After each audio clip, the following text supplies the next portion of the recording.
So let us look at the basic operational concepts involved in the computer organization. So what is meant by these basic operational concepts? So what does the basic word mean and what operations we are trying to do? So let us learn today.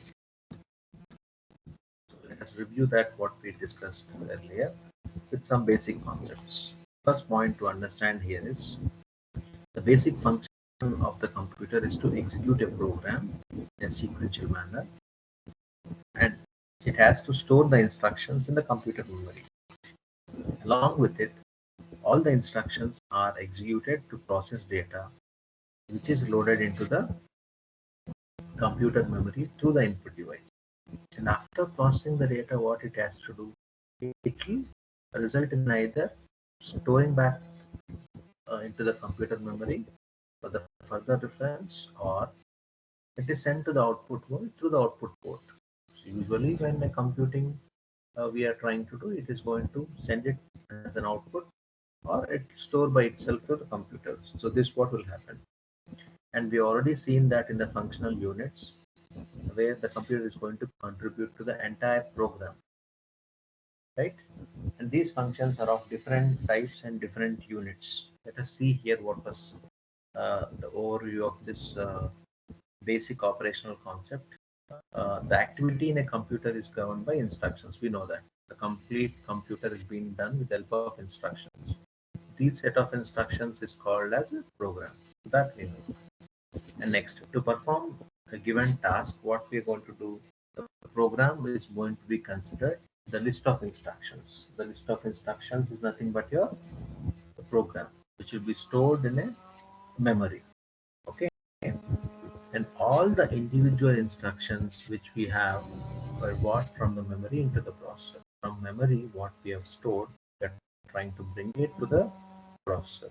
After bringing it to the processor, we are trying to execute them in a specified operations will be used to execute them. And after that, the data what we have got after execution, it can be shared to the output world, or it can be stored inside the memory. So that's what we have seen with this. Let us see an example or an illustration of how these basic operational concepts will work. Let us take an example. Add LOCA, R0. So what does this instruction mean? It's a typical instruction what we had seen here. What this instruction is going to do, it's going to add the operand what we used is add, and the memory location what we used is LOCA.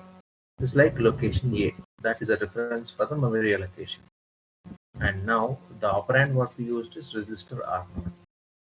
Okay, now we are going to place the sum into register R0.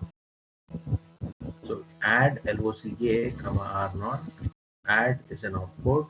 This add here is an output. LOCA will act like a source, and this R0 will act like a destination. So with that note, we have seen here place the sum into register R0. We are trying to place the sum of them into the register R0. When you're trying to tell sum, only we can see location A. Which one it's going to add up with? Maybe it's going to add up with the accumulator. Yes, exactly. The accumulator value will be added with the location A value, and that will be stored in the register R0. And we can able to see this here. The contents what we have here in the location A are preserved contents. So which are stored in the memory will be preserved.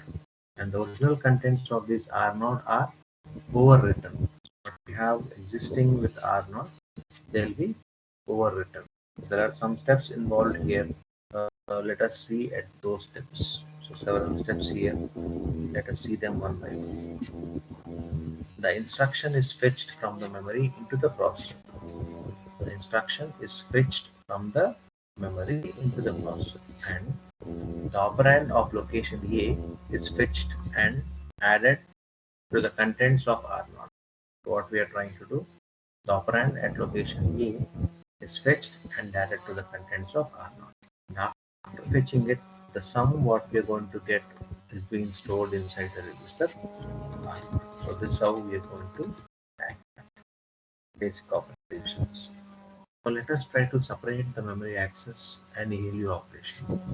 Same instruction, add LOCK, R0. We take this example. We are trying to combine them in a memory and we are trying to access the operation with an ALU operation. So how we are going to do this? And nowadays all the modern computers or all the advanced computers what we use have two types of operations. So what are those two types which are performed by separate instructions for improving performance?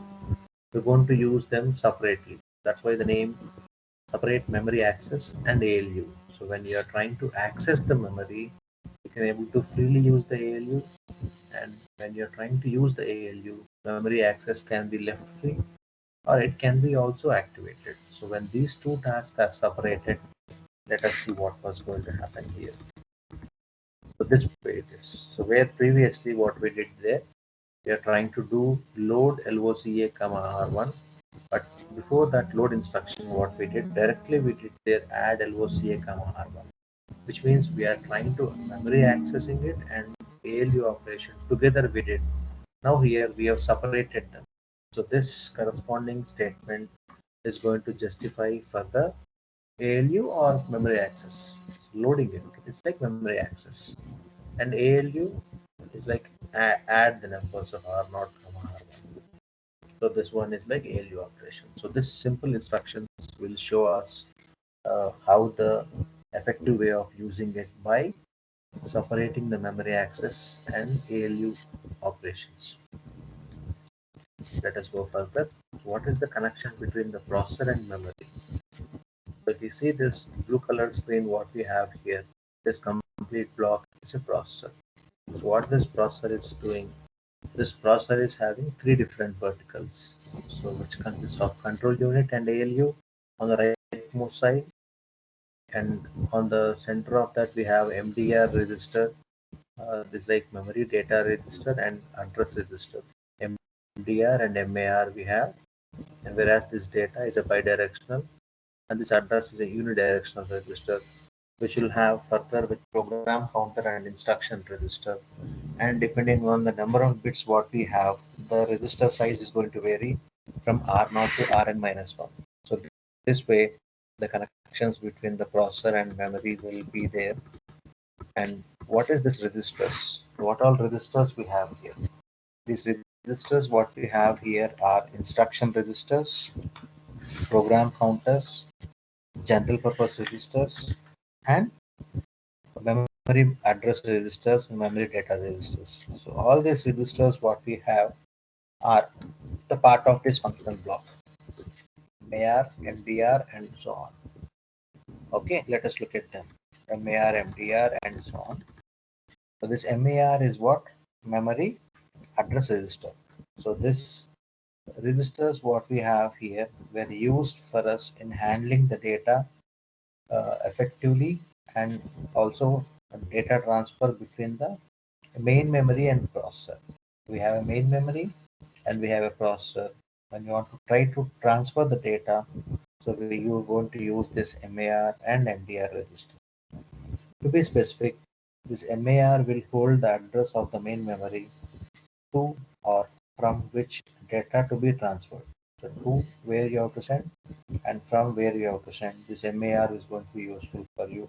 And this MDR, sometimes also called as MBR, which is memory buffer register, we call it as, which will be useful for us in uh, transmitting the data into or read from addressed word to a main memory.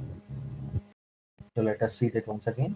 This MDR is also called as MBR. We all know that, which is memory buffer register, and this will contain the data to be written into read from the addressed word of the main memory. So from the addressed word of the main memory, what exactly we have to be read is being available in MPR.